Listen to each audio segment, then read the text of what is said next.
Assalamualaikum warahmatullahi wabarakatuh.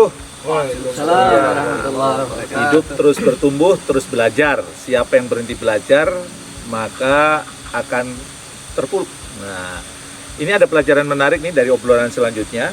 Ternyata di era pandemi ini ada bisnis-bisnis yang mati, ada yang biasa-biasa aja, tapi ada yang melesat ya. Nah, yang melesat ini Kang Emi tadi disampaikan itu. Siapa yang mau berbagi ini? Apa sih bisnis yang melesat dan seperti apa peluangnya kayak apa? Siapa tahu juga bisa ditawarkan ke penonton ini. Bisnisnya termasuk ke saya juga. Nah, silahkan Kang diceritain bisnis apakah itu? Ya, Kang Emi. Ayo, seru. Para pebisnis yang lagi panik ini, mereka ini lebih banyak panik dengan sesuatu yang mereka akhirnya nggak tahu. Kalau bahasa nyambungnya dengan materi sebelumnya itu, ketika mereka hanya tahu dan kemudian berjalan dengan apa yang mereka tahu, mereka mati di era pandemi. Dan udah kebayang tuh virusnya udah mati semua.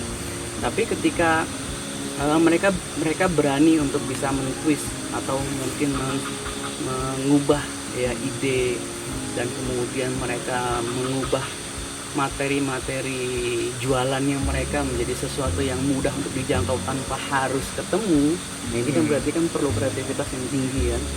Mengubah sesuatu yang fisik menjadi online atau apapun, itu bisa menjadi salah satu cara untuk menempuh atau menembus di era pandemi ini. Jadi harus melakukan sesuatu yang berbeda dari sebelumnya. Berbeda dari sebelumnya.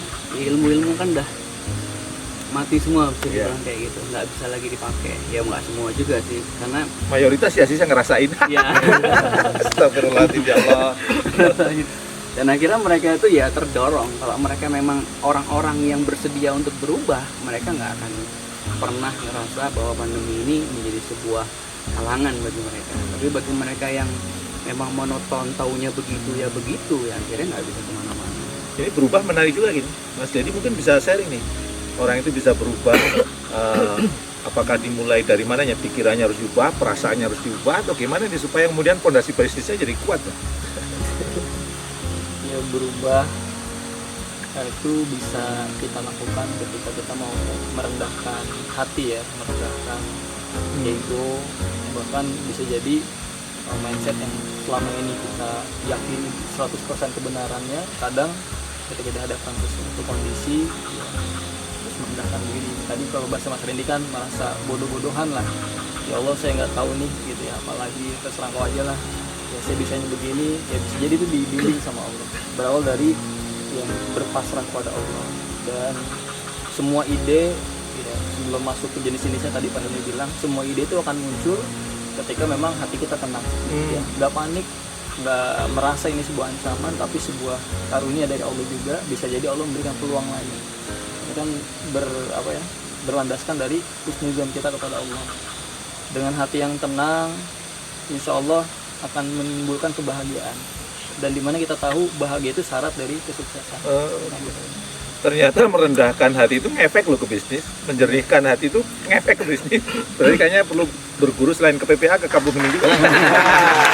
Menjernihkan hati. Ternyata ada efeknya ke bisnis. Gimana pengalamannya Kang?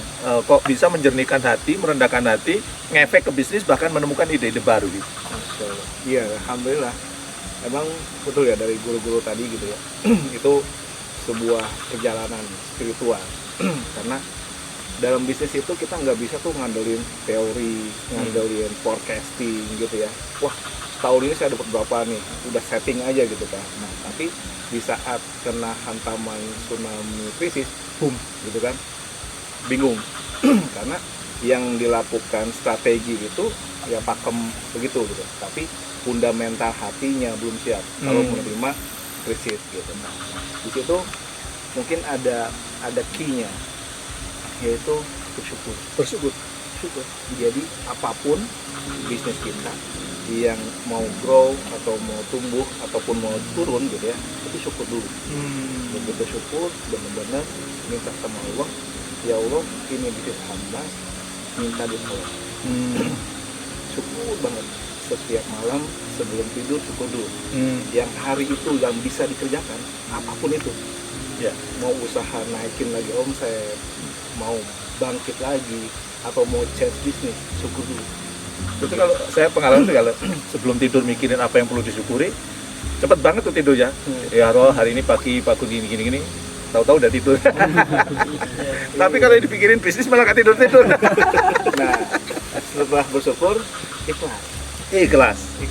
Karena apa? Setelah kita berusaha pagi itu, apapun hasilnya kita ikhlas. Dan insya Allah tuh, itu akan dapat lompatan tuh. Kita akan dapat energi. Energi ikhlas itu yang tadinya kita lelah seharian, bikin forecast, bikin perencanaan bisnis, itu akan jadi bosan. Dan itu insya Allah Gimana waktu buat perencanaan bisnis nggak merasa sok pinter supaya tetap kelihatan bodoh tadi. iya, karena orang keuangan, orang pebisnis pasti kan forecastnya tinggi ya, pengen nafsunya tinggi gitu ya, pengen punya omset sekian gitu ya, pasti itu punya perencanaan. Tapi ya itu tadi, begitu hari itu omsetnya sedikit gitu ya, dia tidak mensyukuri, di situ tuh ada titik dimana begitu kita nggak syukur, itu besok tuh Allah tuh nggak tambah 10. Tapi begitu kita ikhlas, syukur gitu ya, itu tiba-tiba peng. Nah itu yang kita rasain semua. Sehingga itu menjadi kendaraan Allah itu memberikan petunjuk-petunjuk sehingga bisnis itu bisa bertumbuh dengan sendirinya. Dan Allah gerakan hati-hati kliennya, hati-hati membernya, dan juga timnya itu mendapatkan energi seperti itu, energi syiar, energi dakwah, sehingga apa? Bisnisnya terus insya Allah bertumbuh. Ya. Energi itu yang mungkin menyebar. Ya, bisnisnya bertumbuh. Ini belum gold ya, yang Mas belum berapa tahun gitu, membernya udah puluhan ribu, bayangin. Bahkan agennya sekarang udah berapa? Agennya sekarang alhamdulillah sudah 4.000. 4.000, bayangin punya. Baru agen ya. Membernya udah 10.000 dulu. Membernya 10.000 ya. Nah, itu ternyata bukan tergantung pada perencanaan bisnis ya. Rendahkan hati ya, jernihkan hati, bersyukur, ikhlas. Yang penting saya ingat adalah merasa bodoh. Jangan sok pinter ya. Jadi kalau Anda bisnisnya masih sibuk ngutak-ngatik angka, kalau mendengar penjelasan ini kayaknya kita perlu bertobat ya. Ternyata yang perlu dibersihkan hatinya. Dan kami menunggu Anda di Kampung Hening untuk membersihkan hati, dan setelah itu juga nanti berguru kepada teman-teman PPA, kemudian supaya bisnis Anda juga melesat sebagaimana bisnis yang dijalani oleh mereka. Kita ketemu lagi di lain kesempatan. Assalamualaikum warahmatullahi wabarakatuh. Waalaikumsalam warahmatullahi wabarakatuh.